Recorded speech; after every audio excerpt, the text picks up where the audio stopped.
आकाशवाणी संबलपुर जुहार आंचलिक खबर पढ़ुछन तापस रंजन साहू। ओडिशा संस्कृतिर प्रचार और सुरक्षा लगी ओडिया समाज तरफु आज दिल्ली नो ओडिशा पर्व 2024 आयोजन करा जाउछे। जवाहरलाल स्टेडियम नो 3 दिन तक चलबार के थिबा कार्यक्रम थी मुख्य अतिथि भावे राष्ट्रपति द्रौपदी मुर्मू जोग देबे।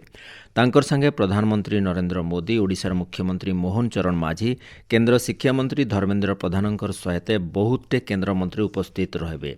ओडिशा पर्व थी रंगारंग सांस्कृतिक कार्यक्रम हेबार सहित राज्यर सामाजिक सांस्कृतिक और राजनैतिक मूल्यबोध के प्रदर्शन करा जिबा। नुआदिल्लीर भारत मंडपम नो 43 नंबर भारत आंतर्जातीय वाणिज्य मेला 2024 अवसरे ओडिशा राज्य दिवस समारोह आज हेबा। इति मुख्यमंत्री मोहन चरण माझी मुख्य अतिथि भावे जोग देबे। तांकर संगे रेल और सूचना और प्रसारण मंत्री अश्विनी वैष्णव, केंद्र शिक्षा मंत्री धर्मेंद्र प्रधान और आदिवासी व्यापार मंत्री जुएल ओराम उपस्थित रहबे।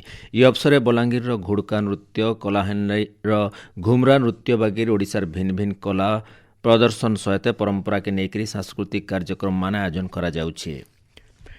Singapore Suntec convention centre design थी राज्य तैयार हेबा विश्वस्तरीय प्रदर्शनी केन्द्र। ई केन्द्र बड़ बड़ बैठक सम्मिलनी और प्रदर्शनी लगी बड़ जगार भूमिका नेबा। इथि लगी सिंगापुर सरकार पूरा सहयोग करबे।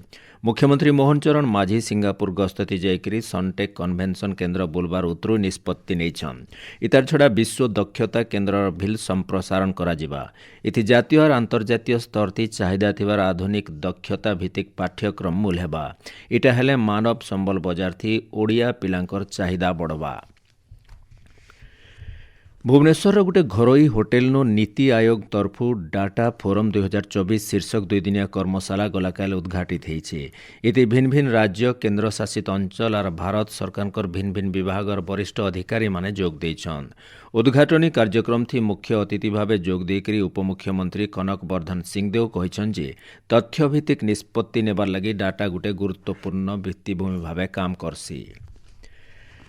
राज्यर उत्कल विश्वविद्यालय, गंगाधर मेहेर विश्वविद्यालय और रमादेवी महिला विश्वविद्यालय कुलपति मानकर कार्यकाल बढ़ा जाइछे। विश्वविद्यालय मानकर कुलाधिपति तथा राज्यपाल रघुवर दास आउ 6 मास इमानकर कार्यकाल बढ़ावार के निर्देश देछन। ए बाबदे कुलाधिपतिंकर कार्यालय तरफु विज्ञप्ति बाहरीछे। संबलपुर जिलार बसंतपुर न गोटे अत्याधुनिक एक्वा पार्क तैयार करा जिबा। ई पार्क लगी 100 कोटी टंका खर्चा हेबा बोली मत्स्य और प्राणी संपद विकास मंत्री गोकुलानंद मल्लिक घोषणा करिछन। विश्व मत्स्य दिवस अवसरे भुवनेश्वर न गलाकाल हेतिबा राज्यस्तरीय कार्यक्रम थी जोग देकरी मंत्री कहिछन जे खूब जल्दी राज्य मत्स्य और पशु संपद विश्वविद्यालय तैयार करा जिबा। इटा हेले माछ चाष पशुपालन के एतका तहक मिलबार सहित छात्र छात्री मानकु शिक्षा भिल दिया जिबा। इथि लगी प्रक्रिया मूल हेई सारिछे बोलकरी मंत्री कहिछन। आज होछि महान विप्लवी शहीद लक्ष्मण नायकंकर जयंती। दक्षिण ओडिशा और कोरापुट जिल्लानो भारत छाड़ आंदोलन थी आदिवासी वीर लक्ष्मण नायक बड़ भूमिका नैथिले।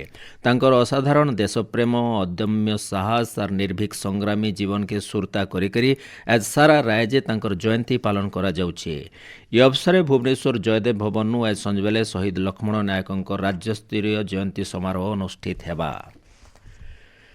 ओडिशार 3 जन कलाकार को उस्ताद बिस्मिल्ला खान युव पुरस्कार दिया जिबा। सेमाने हेले ओडिसी नृत्य शिल्पी अरूपा गायत्री पंडा, देवाशीष पट्टनायक और लोक नृत्य शिल्पी आलोक बिसोई। नुआदिल्ली डॉक्टर आंबेडकर नेशनल सेंटर नु आज होतबार गोटे खास कार्यक्रम थी माने पुरस्कार पाइबे। ई कार्यक्रम थी केंद्र पर्यटन मंत्री गजेंद्र सिंह शेखावत सहित बहुते सियान सुजन उपस्थित रहबे। प्रधानमंत्री नरेंद्र मोदी एवं 24 तारीख रविवार दिन सकाल 11 बजे आकाशवाणी मन की बात कार्यक्रम जरिए देश और दुनिया सारा लोकर संगे विचार विनिमय करबे। इटा तंकर 116 नंबर मन की बात कार्यक्रम हेबा। मन की बात कार्यक्रम आकाशवाणी और दूरदर्शन जरिए और AIR news website news on AIR mobile app थी भी प्रसारण करा जिबा। आकाशवाणी संवाद, DD न्यूज, PMO ऑफिस, सूचना और प्रसारण मंत्रालय यूट्यूब चैनल थी भी प्रसारण करा जिबा।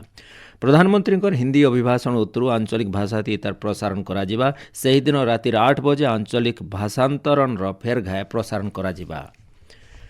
ନୂଆପଡ଼ା ଜିଲ୍ଲା ଖଡ଼ିଆଲ ଅଗ୍ରସେନ ଧର୍ମଶାଳା ଠାନେ ପ୍ରଜାପତି ବ୍ରହ୍ମକୁମାରୀ ଈଶ୍ୱରୀୟ ବିଶ୍ୱବିଦ୍ୟାଳୟ ତରଫରୁ 3 ଦିନିଆ ତାଲିମ ଶିବିର ଗଲାକାଲ ଉଦ୍ଯାପିତ ହୋଇଯାଇଛି।